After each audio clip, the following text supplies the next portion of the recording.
But let's see what he'll say. Yeah, you see that? Yes. Yeah, Yes. because God is the owner of the universe and he has given us guidelines how we should live. Just like in your home with your parents. Yeah, go for it. Yep. Like maybe if we ask God for forgiveness and to like in the last stages of our lives, like last 20 years, if we do good things, we might have a chance to go to heaven. Unfortunately, this is the worst thing that Satan does. You may find that when you preach the gospel to somebody, you may have even helped them to see that they are wrong.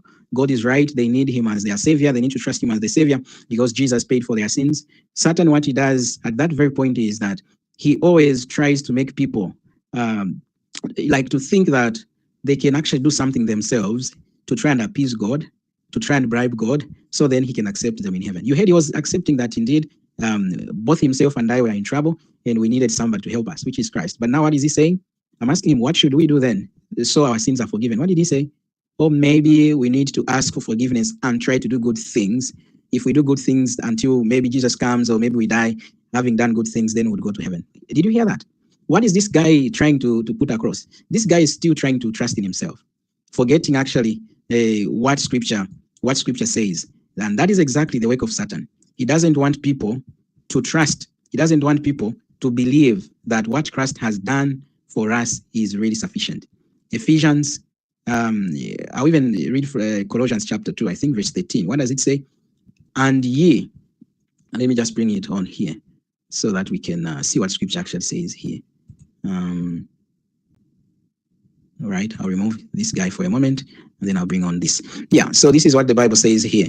The Bible says in Colossians chapter 2 verse 13 that, and you, meaning we Gentiles, and you being dead in your trespasses in the uncircumcision of your flesh, he has made alive together with him, having forgiven you all trespasses. How did Jesus do that?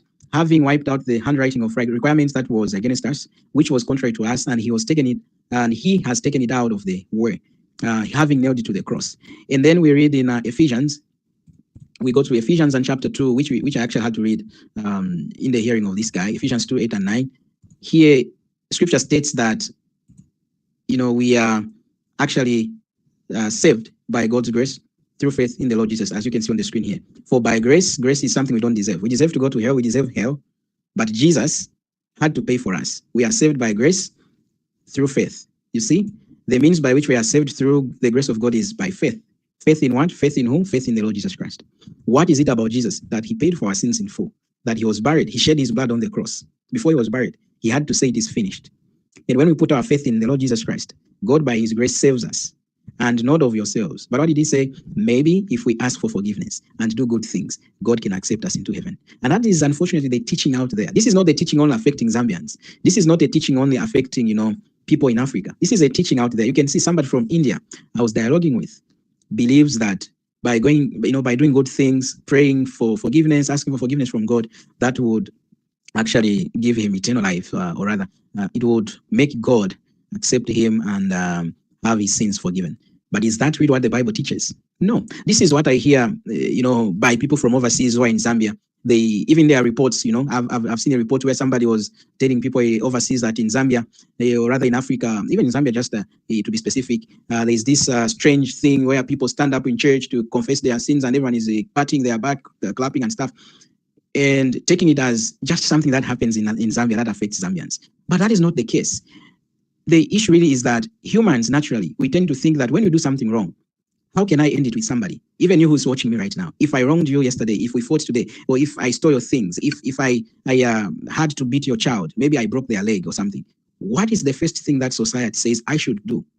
Naturally, what should I do to you, the owner of the child? I should actually come to you and say, sorry, that is what we do. We want to say sorry. Why? Because we know there is trouble. We are already in trouble. We've done something wrong. And we think that is the only way to bribe you so that you kind of pardon me, then you let me go freely.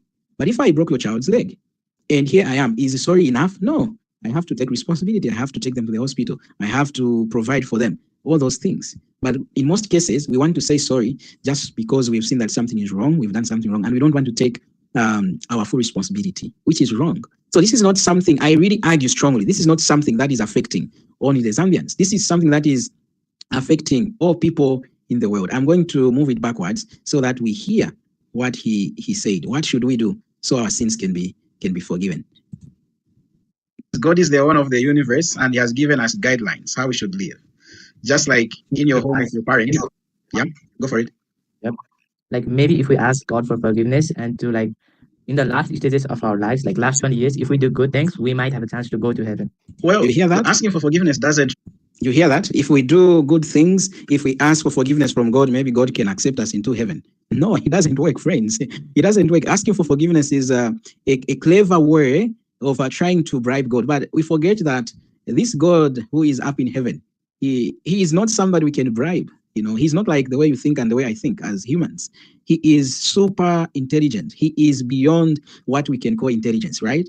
God knows. And when he comes up with a way, you know, for us to escape hell, which is by his grace through faith in the Lord Jesus, he means it. He's not even joking about it. He is saying the truth. This is what you must do, not what you should try to do. No, you must do if you are to escape his punishment, which is hell and the lake of fire. So this idea that, you know, only in Africa, this is where you find people asking for forgiveness. No, that is not true. I'm speaking to somebody who is not black here. I'm not speaking to somebody who's in Africa. I'm speaking to somebody who is coming from overseas. And he's not the only person I've dialogued with. You'll be able to see as time goes by, I'll be interacting with different kinds of people from overseas. If the Lord gives me grace to speak to people even overseas, like he has started opening up doors. I can use Omigo Web where people are, meeting to just watch pornographic content, but see, able to speak to somebody. So friends, fellow Zambians, people watching me, you have to realize that asking for forgiveness doesn't work.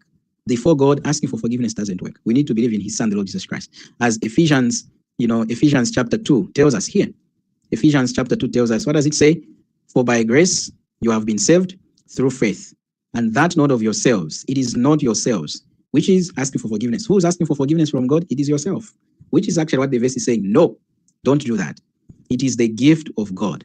You hear that? It is the gift of God, not of works. It is not by works. But the guy was saying that maybe if we do good works, if we do good things, but the Bible is saying cancel, put an X. Whenever you see something to do with yourself, which is asking for forgiveness, you are the one doing it, right? And you are the one trying to do good works, such as going to church, praying, stopping sinful habits, and all those things. It is you doing it. And scripture is saying here that that will not save you. That will not give you life, right? And so we have to see that indeed we cannot help ourselves. It is only God who can actually help us. And so scripture says, lest anyone should boast. But this guy is boasting. How is he boasting? At first he said he would go to heaven because he was a good person, right? He was morally good, not watching pornography and all these things, but he forgot that actually the fact that he did not watch pornography did not mean that he didn't commit other sins, as evidenced by his own life. He had stolen before, he had told lies before. Just like me, I stole someone's book in grade 7, my best friend, my closest friend. That was terrible. And I had to remove their name, replace their name with mine. He caught it with me the following day. I still insisted it was my book. Wrong idea. I regret having done that. It was wrong. Yeah, in case my friend Kingwell, you are here and you are watching this, I'm sorry for what I did. It was wrong.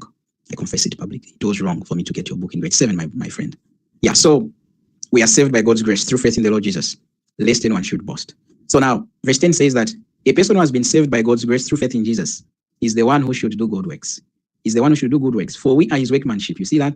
Created in Christ Jesus anew for good works, which God prepared beforehand that we should walk in them. You see, you can only do good works when you have been saved. Why are you doing good works? So that you go to heaven? Never. Your ticket to heaven is Jesus.